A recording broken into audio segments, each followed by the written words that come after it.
एक चित्र बनाता हूँ, एक बिंब बनाता हूँ। एक तरफ कौरवों की सेना है, एक तरफ पांडवों की सेना है। तलवार धनुष और पैदल सैनिक कुरुक्षेत्र में खड़े हुए। तलवार धनुष और पैदल सैनिक कुरुक्षेत्र में खड़े हुए। रथ पिपासु महारथी एक दूजे सन्मुख खड़े हुए। कई लाख सेना के सन्मुख पांडव 5 बेचारे थे। एक तरफ थे योद्धा सब, एक तरफ समय के मारे थे। महासमर की प्रतीक्षा में सारे ताक रहे थे जी, और पार्थ के रथ को स्वयं केशव हाँक रहे थे जी। बस इतना स्नेह, इतना प्यार मिलेगा तो काम चलता रहेगा, कविता हो जाएगी। रणभूमि के सभी नजारे देखने में कुछ खास लगे। माधव ने अर्जुन को देखा, अर्जुन उन्हें उदास लगे। कुरुक्षेत्र का महासमर एक पल में तभी सजा डाला। 5 जन उठा कृष्ण ने लगा मुख से बजा डाला। हुआ शंखनाद जैसे ही सबका गर्जन शुरू हुआ। रक्त बिखरना हुआ शुरू और सबका मर्जन शुरू हुआ। कहा कृष्ण ने, उठ पार्थ, एक आंख को मीच जरा, गांडीव पर रख बाणों को, प्रत्यंशा को खींच जरा, और आज दिखा दे रणभूमि में योद्धा की तासीर। यहाँ इस धरती पर कोई नहीं अर्जुन के जैसा वीर। यहाँ बात सुनी माधव की तो अर्जुन का चेहरा उतर गया। एक धनुर्धारी की विद्या मानो सुहाग उतर गया। बोले पार्थ सुनो गाना, जितने ये सन्मुख खड़े हैं हम सभी भाई इनसे सीख सीख कर बड़े हुए हैं। इधर खड़े बाबा भीष्म ने मुझको गोद खिलाया है। गुरु द्रोण ने धनुष बाण का पूरा ज्ञान सिखाया है। सभी भाई पर प्यार लुटाया कुंती मात हमारी ने। कभी कोई न छोड़ी थी प्रभु माता गांधारी ने। ये जितने गुरुजन खड़े हैं सभी पूजने लायक हैं। माना दुर्योधन दुशासन थोड़े से नालायक हैं। मैं अपराध क्षमा करता हूँ, बेशक हम ही छोटे हैं, ये जैसे भी हैं आखिर माधव सब ताऊ के बेटे हैं। और छोटे से भूभाग के खातिर एक धर्म से भटका हुआ योद्धा इंद्रप्रस्थ के इतने बड़े राज्य में जमीन के टुकड़े की ओर बताता है और कहता है, इस छोटे से भूभाग के खातिर हिंसक नहीं बनूंगा मैं। स्वर्ण तक के अपने कुल का विध्वंसक नहीं बनूंगा मैं। खून सने हाथों को होता राजभोग अधिकार नहीं।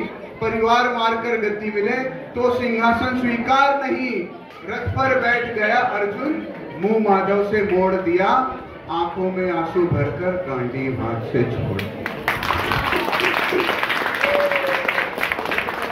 गांडीव हाथ से जब छूटा, माधव भी कुछ अकुलाए थे।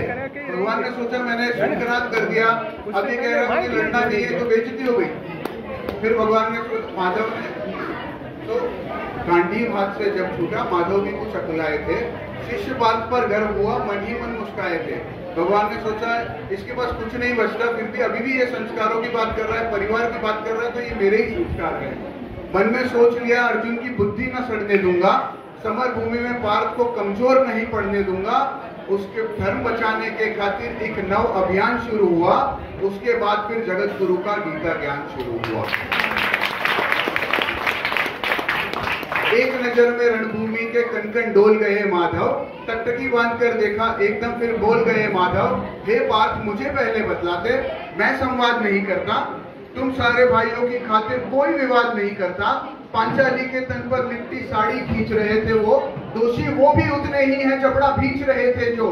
घर की इज्जत तड़प रही थी, कोई दो टूक नहीं बोले। पौत्र बहू को नग्न देखकर गंगा पुत्र नहीं खोले। तुम कायर बनकर बैठे हो, ये बात बड़ी बेशर्मी है। संबंध उन्हीं से निभा रहे जो लोग यहाँ अधर्मी हैं। पांडु पुत्र, धर्म का कैसा कर्ज उतारा है। शोले होने थे आंखों में, पर बहती जल धारा है। और जितनी देर गांडीव उठाने में जितनी देर पार्थ यहाँ होगी, उतनी अंधेर इंद्रप्रस्थ के राजभवन में वहां होगी।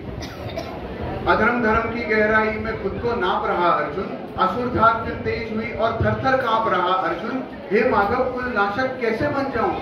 कैसे उठेंगे कर उन पर जो कर पर अधर लगाते हैं? कर का मतलब होता है हाथ, अधर का मतलब होता है होठ। तो कैसे उठेंगे कर उन पर जो कर पर अधर लगाते हैं? करने को जिनका स्वागत, ये कर भी खुद जुड़ जाते हैं। इन्हीं करों ने बाल काल में सबके पैर दबाए हैं। इन्हीं करों को पकड़ कर उन्हें पितामह मुस्काए हैं। अपने बाणों की नोक जो इनकी ओर करूंगा मैं, केशव मुझको मृत्यु दे दो, उससे पूर्व मरूंगा मैं। और बात के मुझे कुछ भी न दिखाई देता है, माधव इस रणभूमि में बस नाश दिखाई देता है।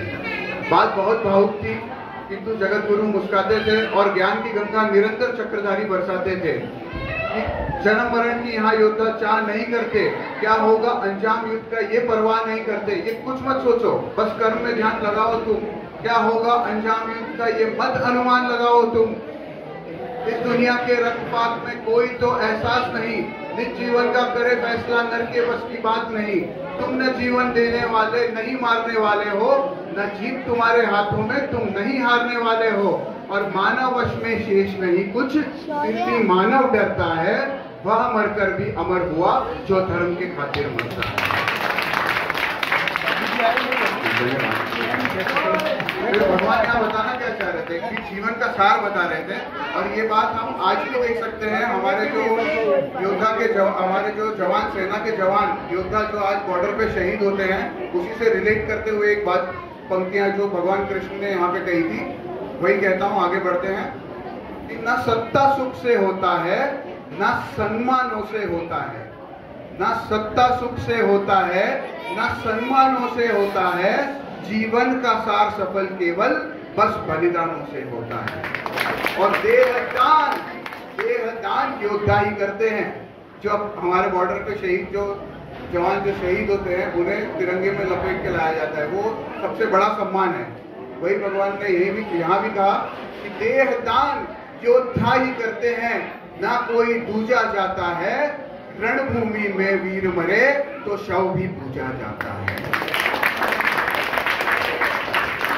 ये मान और सम्मान बताओ, जीवन के अपमान बताओ, जीवन मृत्यु क्या है केशव, रण में जीवन दान बताओ।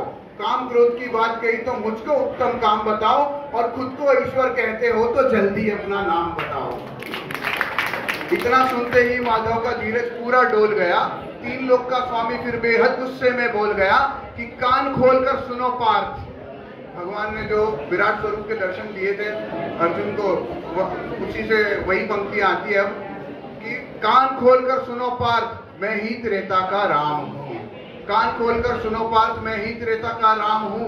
कृष्ण मुझे सब कहते हैं, मैं द्वापर का घनश्याम हूँ। रूप कभी नारी का रख के मैं ही देश बदलता हूँ। धर्म बचाने के खातिर मैं अंकित वेश बदलता हूँ। विष्णु जी का दशम रूप में परशुराम मतवाला हूँ। नाग कालिया के फन पे मैं मर्दन करने वाला हूँ। बांकासुर और महिषासुर को मैंने जिंदा गाड़ दिया।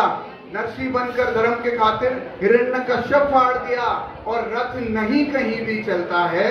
अगली पंक्तियों पर पूरे वर्ल्ड का मैनेजमेंट कंक्लूड किया जा सकता है कि रथ नहीं कहीं भी चलता है, बस मैं ही आगे बढ़ता हूँ। गांडीव हाथ में तेरे है, पर रणभूमि में मैं लड़ता हूँ।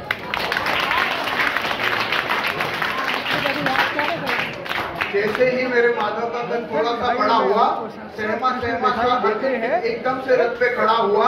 मां गीता के ज्ञान का सीधा हृदय पर प्रहार हुआ और मृत्यु के आलिंगन हेतु फिर अर्जुन तैयार हुआ कि जितने यहाँ अधर्मी हैं चुन चुन कर सबको सजा दूंगा। इतना रक्त बहाऊंगा कि धरती की प्यास बुझा दूंगा। फिर जहां जहां बाण चलते थे पार्थ के सब पीछे हट जाते थे। रणभूमि के कोने कोने लाशों से पट जाते थे। भगवान ने महाभारत का युद्ध पांडवों को जितवा दिया। युधिष्ठिर का राज्याभिषेक हुआ और वहीं से इस कविता की आखिरी पंक्तियां आती है कि धर्मराज के शीश के ऊपर राज मुकुट की छाया थी, पर सारी दुनिया जानती थी ये बस केशव की माया थी। और धर्म के स्थापित जिसने, उस दाता निधान की जय। हाथ उठाकर सारे बोलो, चक्रधारी भगवान की जय। धन्यवाद।